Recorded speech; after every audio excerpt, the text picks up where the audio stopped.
দশা হুকুরানন্দ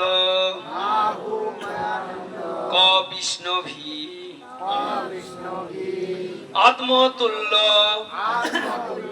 বলো গুরুত্তমম নাগৈ গর্ভ গবতিমিব মধু ভোজন দশাসহ কুকুরানন্দ ক বিষ্ণভি আত্মতুল্য বলে গুপ্তাম নাগৈভ্য কবতিমিম। হরে কৃষ্ণ। তো আজকে হচ্ছে মহা অক্ষয় তৃতীয়া। এই তিথিতে ভগবান অনেক কিছু লীলা বিলাস করেছে। যেমন এই অক্ষয় তৃতীয়ার দিন কি হয়েছে, সত্যযুগ শুরু হয়েছে। আর এই অক্ষয় তৃতীয়ার দিন কি হয়েছে, ব্যাসদেব এই ভাগবত রচনা করেছিল। আর কি করেছে, এই অক্ষয় তৃতীয়া দিন চন্দন যাত্রা শুরু হয়েছিল। আর কি করেছে, আমরা যে এই গঙ্গায় যা স্নান করি, এই গঙ্গা সেই বৈকুণ্ঠ ধাম থেকে এই মর্তলোকে সেদিন এই মর্তলোকে আবির্ভাব হয়েছিল। কে আবির্ভাব হয়েছিল? গঙ্গা, গঙ্গা নদী। আর কি হয়েছিল, কৃষ্ণ আর সুদামা যে একটা দুজনের যে একটা বন্ধুত্ব প্রেম ভাব, এই দিনে এই অক্ষয় তৃতীয়া দিনে সেটা তাদের খুব সুন্দর সম্পর্ক একটা স্থাপন হয়েছিল। আর কি হয়েছিল, দ্রৌপদীর কি হয়েছিল, বস্ত্রাহরণ এই অক্ষয় তৃতীয়ার দিনে হয়েছিল। এই জন্য এটাকে বলে অক্ষয়। অক্ষয় মানে কি, ক্ষয় হবে না। পাপ যদি করি এটাও ক্ষয় নেই, আর পুণ্য যদি করি এটাও ক্ষয় নেই। কিন্তু অন্য অন্য তিথিতে আবার ক্ষয় আছে। যেমন একাদশী ব্রত যদি কেউ পালন করে, তাহলে একাদশী ব্রত কদিন পর আসে, 15 দিন পর পর। তো এখানে শাস্ত্রে বর্ণিত আছে যে 15 দিন হওয়া, যেদিন 15 দিন 14 দিন 15 দিনের মাথায় একাদশী হচ্ছে। তাহলে একাদশী যদি কেউ নিয়ম নিষ্ঠার সহিত যদি করে, তাহলে 14 দিনের যেটা পাপ সেটা একাদশীর দিনে ক্ষয় হয়ে যায়, নষ্ট হয়ে যায়। কিন্তু এই অক্ষয় তৃতীয়ার দিনে কেউ যদি পাপ করে এটা ক্ষয় হবে না। এই জন্য এই অক্ষয় তৃতীয়াটা খুব গুরুত্বপূর্ণ। তো আগে যাই হোক, যখন ভক্তি লাইনে ছিলাম তখন এগুলো জানতাম না, ব্যাপারটা কি, পাপ কি পুণ্য কি জানতাম না। কি আপনারা কেউ জানতেন? জানতেন না। কখন জানতে পারলেন? যখন আপনারা ভক্ত হলেন, ভগবানের সঙ্গে সম্পর্ক যুক্ত হলেন, তখন আপনারা বুঝতে পারলেন যে এটা পাপ এটা পুণ্য। তো যখন কেউ ভক্ত হয়ে যায় তখন কি পাপ করে না বেশি, পুণ্য করে? পুণ্য করে। তো আজকে সেই অক্ষয় তৃতীয়াতে পুণ্য করতে হবে, পাপ করা চলবে না। তো একটা লীলার কথা বলছি। যে এখানে কৃষ্ণ আর সুদামার যে সম্পর্কটা কেমন ছিল, খুব মিষ্টি মধুর মতো। মানে এরকম বন্ধুত্ব কারো হয় না। তো কৃষ্ণ কি ছিল, দ্বারকাধীশ। কৃষ্ণের প্রচুর ঐশ্বর্য ছিল, তাই কি না? আর যে তার বন্ধু সুদামা কি ছিল, কোনো কিছু ছিল? সে ছিল গরিব, ভিক্ষা করে খেত।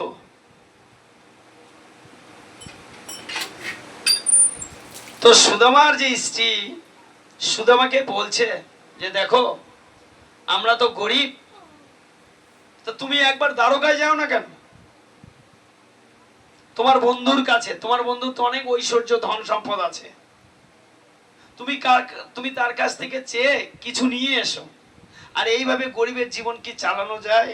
সম্ভব কি? তো তখন সুদামা চিন্তা করলো যে বন্ধুর কাছে আমি কিভাবে যাব, কিভাবে যাব, এটা কোনোদিন সম্ভব হচ্ছে না। বন্ধুর কাছে কিন্তু যেতে হবে, তোমাকে কিছু নিয়ে আসতে হবে। তখন সুদামা তার স্ত্রীর কথা শুনে বলছে ঠিক আছে আমি যাব। তো বন্ধুর বাড়িতে যদি যাই তাহলে কি হবে? খালি হাতে যাওয়া যায়? তা আপনারা যখন কারো আত্মীয়র বাড়িতে যান, আপনাদের আত্মীয়র বাড়িতে যখন যান তখন কি খালি হাতে যান? যে কোনো জিনিস হাতে করে নিয়ে যান। তখন তার স্ত্রী বলছে দেখো তাহলে খালি হাতে তাহলে যাবে না, তাহলে একটা কাজ, তাহলে চাল ভাজে দেই। তা চাল ভাজে মুড়মুড়ে করে দিয়েছে, বলছে এই চাল ভাজাটা কাকে দিবে? কৃষ্ণকে তুমি দিবে, যেহেতু আমাদের কোনো কিছু নেই। তো সুদামা সেই চাল ভাজা কি করেছে, চাদরের মধ্যে এক সাইডে পুটলির মতো বেঁধে নিয়েছে। আর যখন দ্বারকায় গেছে, দ্বারকায় শুনতে পেয়েছে যে সুদামা তার বন্ধু এসেছে, তিনি খুব আনন্দ। তখন বলছে যে ঠিক আছে কৃষ্ণ, তখন বলছে যে ঠিক আছে আমার বন্ধুকে তাহলে ভেতরে আসতে দাও। যখন চলে এসছে, আসার পর বন্ধুকে কি কাজ করেছে, বসতে দিয়েছে, বসতে দিয়ে তার হাত পা পরিষ্কার করে দিয়েছে। যে বন্ধু তুমি অনেকদিন পর তোমার সঙ্গে দেখা, তুমি এখানে বসো আর তোমার একটু হাত পা আমি পরিষ্কার করে দেই। আর তোমার এই যে যে হাত পা যে ধুয়ে দেওয়া হয়েছে তার একটু চরণামৃত আমি একটু খাবো। বলছে না বন্ধু তুমি এগুলা খাও না, বলছে না তুমি বসো। তা বসতে দিয়েছে, বসতে দেওয়ার পর হাত পা পরিষ্কার করেছে। তখন দুই বন্ধুর মধ্যে কথা গোপন হচ্ছে। তো বলছে যে বন্ধু তুমি তো আমার বাড়িতে এসছো, তো আমার জন্য তুমি কিছু আনলে না, কিছু। তো এখন সুদামা চিন্তা করছে বন্ধুকে আমি কিভাবে দেই, এনার তো প্রচুর ঐশ্বর্য আছে আর আমার কাছে চাল ভাজি, এটা কি হয়? নিজেকে একটা লজ্জা লাগছে। তারপর বলছে না না কিছু নিয়ে আসেনি, বলছে না না দেখি দেখি, বলতে চাদরের পুটলির মধ্যে সেই চাল ভাজা ছিল। আর চাল ভাজা যখন ছিল, চাল ভাজাটা তখন পুটলিটা খুলছে, খোলার পর প্রথম এক মুঠ খেয়েছে, তারপরে দ্বিতীয় মুঠ খেয়েছে। আর যখন তৃতীয় মুঠ খাবে, সঙ্গে সঙ্গে একবারে লক্ষ্মী দেবী আসেন, হাত ধরে বলছে কৃষ্ণ তুমি আর খাও না, খাও না। কেন? এই দু মুঠ খাওয়াতে তুমি তাকে অনেক কিছু দিয়েছো, কিন্তু তৃতীয় মুঠ যদি খাও, সঙ্গে সঙ্গে গোটা বৈকুণ্ঠ ধাম তুমি তাকে দিয়ে দিবে, আর খাওয়া হবে না। তখন দু মুঠ খাওয়ার পর বলছে বলো বলো বন্ধু তুমি কি চাও, তুমি যা চাইবে আমি তাই দেব। তো সঙ্গে সঙ্গে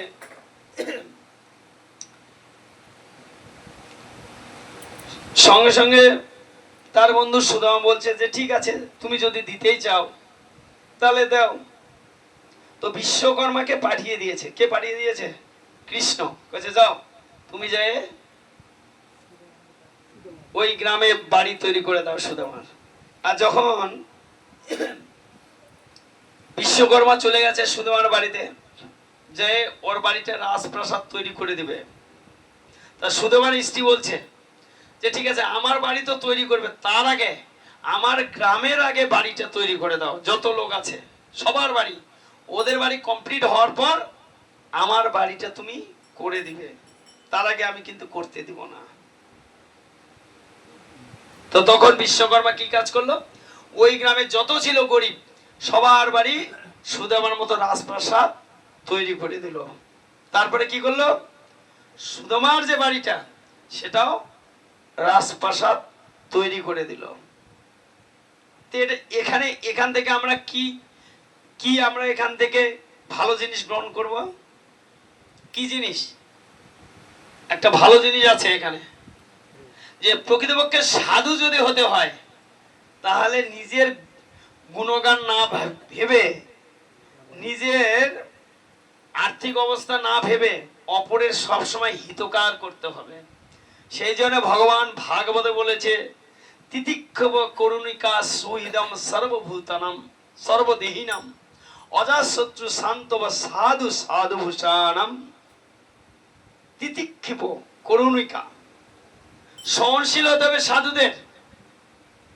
আর কি কি করতে হবে?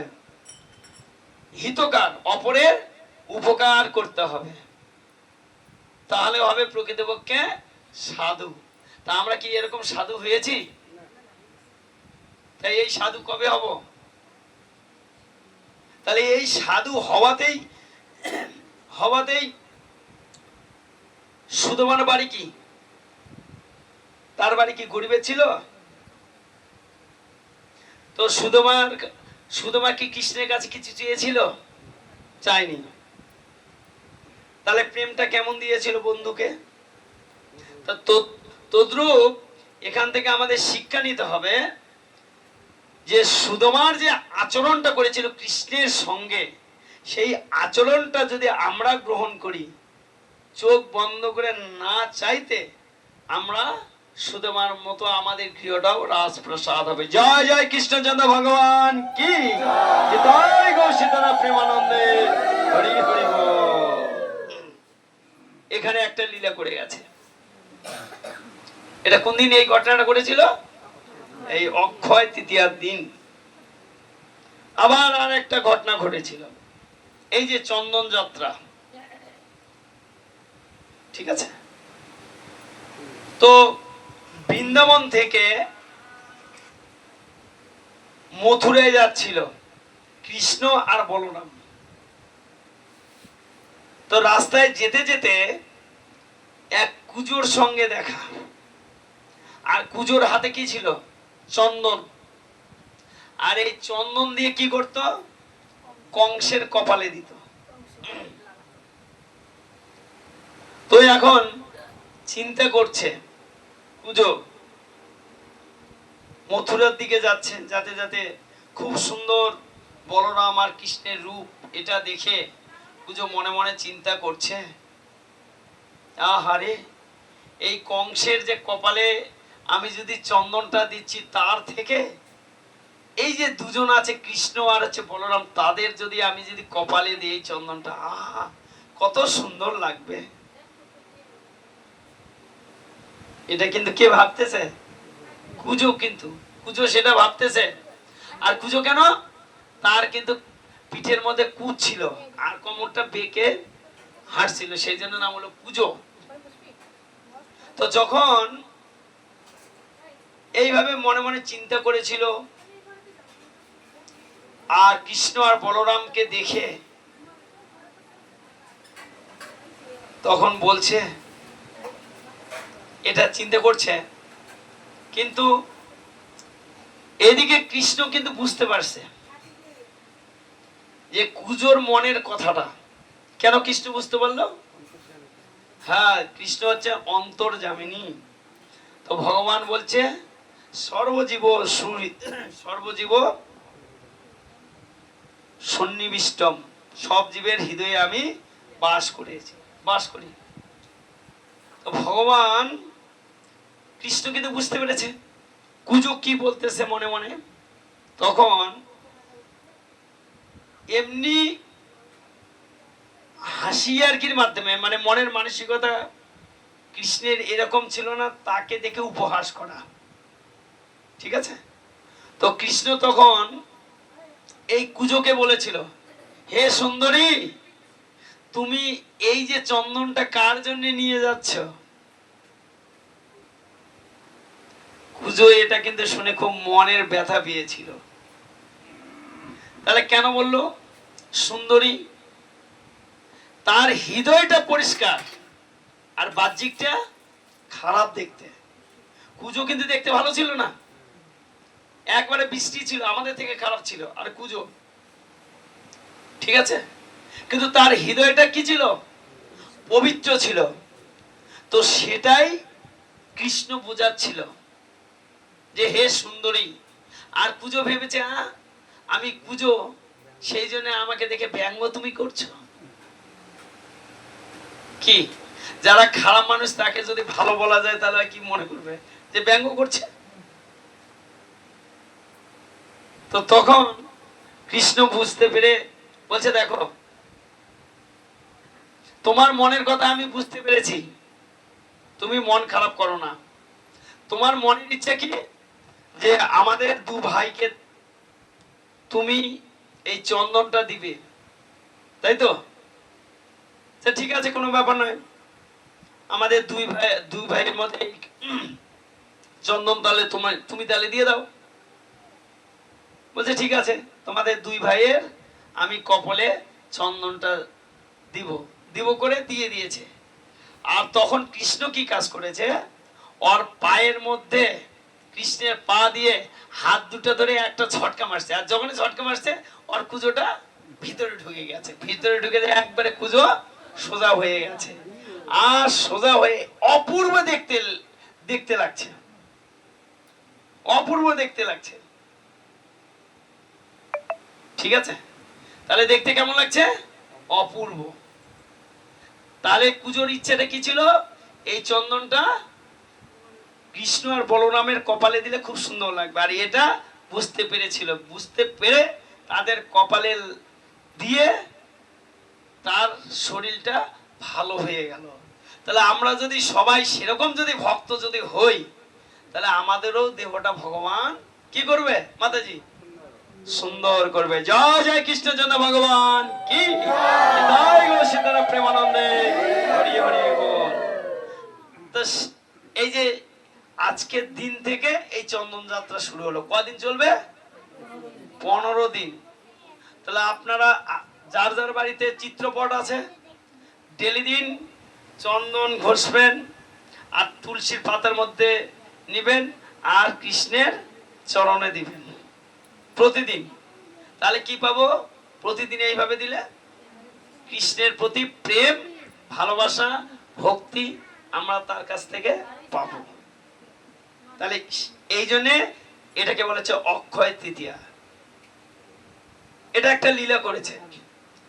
আর একটা লীলা করেছিল দ্রৌপদী। তো যেদিন অক্ষয় তৃতীয়া সেদিনই কিন্তু দ্রৌপদীর বস্ত্র হরণ শুরু হয়ে গেছে।